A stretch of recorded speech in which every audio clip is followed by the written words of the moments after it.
Continuamos en La Voz del Viento con nuestro invitado especial, José María Pérez, que nos está hablando pues de las batallas que sucedieron en la conquista de Granada. Historia que prácticamente, bueno, pues es un poco desconocida en sus profundidades, y sobre todo en la figura de Rodrigo Ponce de León, duque de Arcos. Y bueno, pues estábamos hablando de Málaga. Bueno, habían conquistado ya Málaga, y ya pues quedaba Granada. Y ahí sí me decías que el contexto, la situación, digamos, de moral de Rodrigo era de que prácticamente de venganza, ¿no? Ya era una venganza, ya no era el caballero que estábamos acostumbrados a ver. Seguía siendo caballero, porque hubo momentos cuando peleaban los Ponce y los Guzmanes, que se hundieron la flota. Eso no lo he contado, pero Pedro de Vera le llega a hundir la flota al duque de Medina, mata al alcaide de Medina Sidonia, de una lanza en la boca, y bueno, hacen unas conjeturas y unas cosas que cuando tienen que venir los reyes verdaderamente a poner paz, porque no podían seguir con la guerra de Granada. Entonces la figura de don Rodrigo, a partir de la zarquía, va a cambiar, y la venganza es terrible. Llega a asaltar al ama de Granada sin haber tomado siquiera loja. Se metió con la crema y nata de todos los niños, de los nobles, de la nobleza, todos estaban allí. Cuando estaba en Alhama, fue tal la sorpresa, porque los moros no se podían esperar que estuviese tan cerca don Rodrigo. Entonces la gente empezaron a defender Alhama, y la gente de don Rodrigo empezaron a tirar a gente vivo desde los tejados. Hasta que entra, y el escalador, bueno, el primer escalador, eso fue y no se había tomado siquiera Málaga, porque el escalador que sube en Alhama es Ortega del Prado, que lo matan en Málaga. O sea, pero escalador, ¿a qué te refieres? Pues tenemos los mejores escaladores del mundo. Ajá. Tú imagínate que te están tirando cosas desde arriba, todo tipo de proyectiles, y sube y sigue luchando y es capaz de derrotarte. Ese era Ortega del Prado. Ajá. Era un bicharraco. Y además, por defender a su señor, pues imagínate que le pegan un tiro que va dirigido a don Rodrigo. Se lo pegan en Málaga. Bueno, pues la toma de Alhama es tan fuerte que Muley Hassan, el padre de Boabdil, tiene que venir a acercar a don Rodrigo con 50.000 soldados. Y don Fernando, el católico, sale desde Córdoba porque no puede permitir perder los hijos, la crema innata del ejército castellano. No puede permitirlo y tiene que ir a decercarlo. ¿Qué ocurre? Va con don Enrique de Guzmán, su antagonista.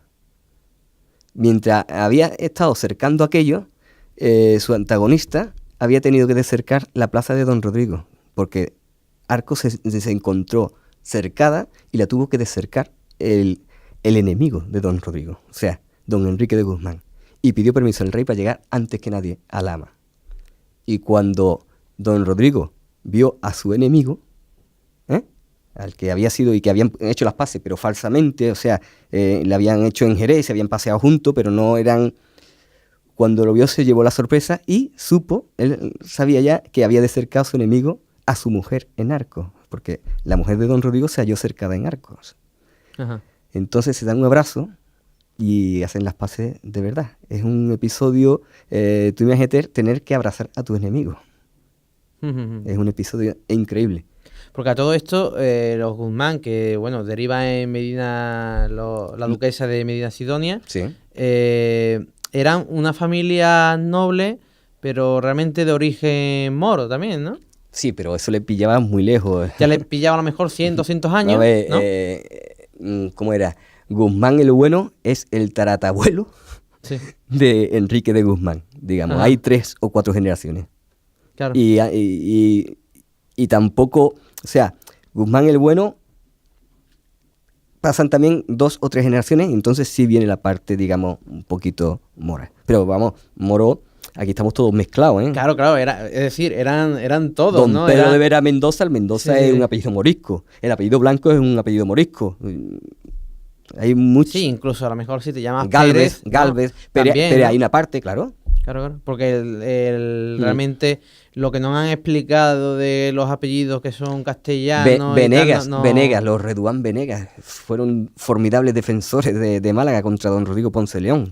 Sí, sí es verdad de que cambia bastante la historia, porque una cosa es que te digan a ti que llegaron los cristianos desde el norte como si fuera una especie de raza pura. No, si se cambiaban de bando, cuando no les convenía se cambiaban de bando. Se cambiaban de un bando hacia... Sí. Una vez eran moros y otra vez eran cristianos, Sí, ¿no? bueno, ahí hasta gente noble, ahora, ¿cómo era? Hay un noble Sí. que se pasa al bando contrario y arrastra todas las vacas de retinta de la zona y se mete por Sahara dirección a Ronda. Y tiene que ir Pedro de Vera con don Juan de Roble a por él. Ajá, para que no se lleve el ganado. Para que no se lleve el ganado. Al otro bando. O sea, tú imagínate. Claro. Entonces, bueno, estaban cercados, según estabas diciendo, ¿no? Estaban cercados cerca de Granada, en Alhama. En Alhama. Eso fue terrible y fue un palo muy gordo para el reino de Granada. Yo digo Moulay Hassan, que es el padre de Boabdil, y mucha gente no sabe que Boabdil y su padre no se podían ver. Y es la pérdida de Granada. No se podían ver porque Moulay Hassan, si conocéis la Alhambra, hay una sala que es la sala de los Abencerrajes, que los Abencerrajes era una familia pudiente de allí de Granada, pero estaban en contra del padre de Moulay Hassan, o sea, del abuelo de Boabdil. Y entre el Zagal, que era el hermano de Moulay Hassan, y Moulay Hassan, se cargan en aquella sala a la facción contraria. Prácticamente casi todos los Abencerrajes mueren allí, los citan y se los cargan. Bueno, pues el Abencerraje más preciado estaba casado con una mora muy guapa y se le antojó a Moulay Hassan. Y esa es la madre de Boabdil. Entonces la madre de Boabdil va a criar a Boabdil en el odio al padre. Y esa es la pérdida de Granada, realmente. Ajá. Don Rodrigo Ponce León llega a apresar, por aquí creo, por los campos de Lucena, llega a apresar a Boabdil. Y cuando lo tiene preso hay un cónclave, digamos, un congreso entre la nobleza, y el mismo don Rodrigo aconseja a los reyes soltar a Boabdil. Y todo el mundo se sorprende. ¿Que por qué? Dice, porque voy a provocar una guerra en Granada, una guerra civil. ¿Cómo? Pues los reyes de Granada eran vasallos de los reyes católicos. Lo que pasa es que en esta fecha había rebeldía y no estaban obedeciendo a los reyes católicos. A los reyes católicos.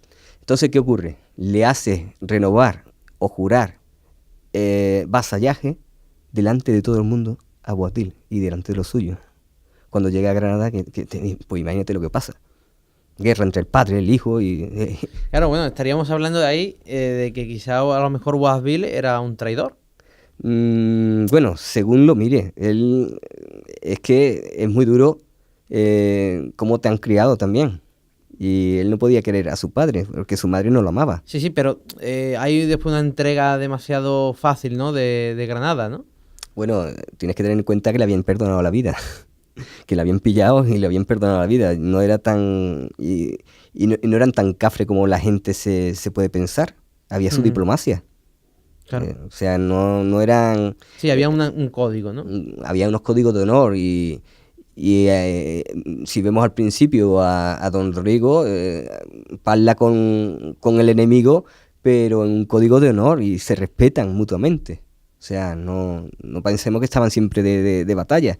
Mira, a Pedro de Vera lo cercan en Jimena cuando era un jovencito. Bueno, no tan joven, pero era el alcaide de Jimena. Lo cerca el mismo Enrique de Guzmán. Uh-huh. Pero le pide ayuda a Liquizote, el alcaide de Málaga. Y así estaban. O sea, enemigo ahora, pero mañana no eres mi enemigo. Y en el campo de batalla somos amigos ahora, pero en el campo de batalla no te conozco. O intentaré no hacerte daño si puedo, y devolverte el favor. Pero ahora somos amigos, pero mañana vamos a ser adversarios y nos vamos a ver en un campo de batalla. Y eso era tremendo. Es que la guerra de Granada, en parte, es una guerra civil. Porque estamos mezclados y si hay respeto entre esta gente, y es una guerra impropia, ¿no? Falta de entendimiento, porque era algo que nos enriquecía. Claro. Claro, bueno, yo de todas formas tengo una hipótesis y me gusta plantearla aquí, aunque a lo mejor no sea el contexto real, pero yo tengo la hipótesis de que, por ejemplo, cierta parte de la península eran tartesos, otra parte un poco así como más celta, y después se va sucediendo las civilizaciones, ¿no? Pero no es otra cosa que mezcla. Y el origen, básicamente, más que árabe de Siria, digamos, sería tartésico, Mira, ¿no? hace poco tenemos un grupo de amigotes que nos gusta la historia. Yo estoy trabajando en Puerto Serrano y allí nos hemos dado cuenta que la batalla del Guadalete, el Guadalete, pues no solamente tiene la Junta de los Ríos en Arcos, en Puerto Serrano también la tiene. Entonces Sánchez de Albornoz la ubica en Arcos, pero porque la ve en un mapa desde Madrid y es más fácil visitar aquella zona que visitar la zona agreste de Puerto Serrano. Claro. La diferencia era de 10-1. Y sí, hay conjeturas, hay conspiraciones, y el conde Don Julián se siente humillado porque le han violado a su hija, Sigilberto y Opa son hermanos de Vitiza, depuesto rey por Don Rodrigo, depuesto y asesinado. Entonces, ocurre que en el campo de batalla, cuando se va acercando y hay una diferencia tan grande que es una conspiración. Y entonces entran en un espacio cerrado, una especie de cajón, o sea, se va estrechando el río, después en la garganta, todavía se conservan los nombres, hay mucha historia. Bueno, pues Sigilberto va delante y Opas detrás. Sigilberto, cuando ve a los árabes, espolea los caballos, se quita de en medio, los árabes bajan una cuesta, arrasan, y Opas cierra atrás, de tapón. Está cerrando la puerta.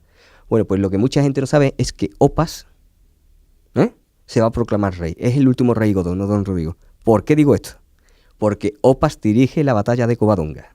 Lo que pasa es que pierde, por eso se quedan los moros.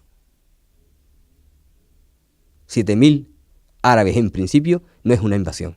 Hoy, en la provincia de Cádiz, hay más de 20.000 o 30.000 musulmanes y no se considera invasión. Claro, es decir, eso... O sea, lo que has dicho... Sí, demuestra mi teoría porque, claro, 7.000, evidentemente, por mucho que se mezclen... Almanzor, el gran Almanzor, era de sangre de aquí, de gente de aquí, no era de Oriente. O sea, era una familia noble, y convertida al Islam, por supuesto, pero no era árabe. Bueno, pues si seguimos con el tema, Don Rodrigo... Vamos a seguir, pero vamos a hacer otra pausa. Estamos hablando sobre la historia de Al-Ándalus y la parte cristiana, la parte mora, donde confluyen en distintas conspiraciones, en distintas revelaciones que nos trae nuestro invitado José María. Y vamos a continuar en la siguiente parte, así que no tenéis que iros, buscaros la siguiente parte en nuestro canal, lavozdelviento.es, en YouTube, La Voz del Viento Espacio Radio, o en iVoox también La Voz del Viento Radio.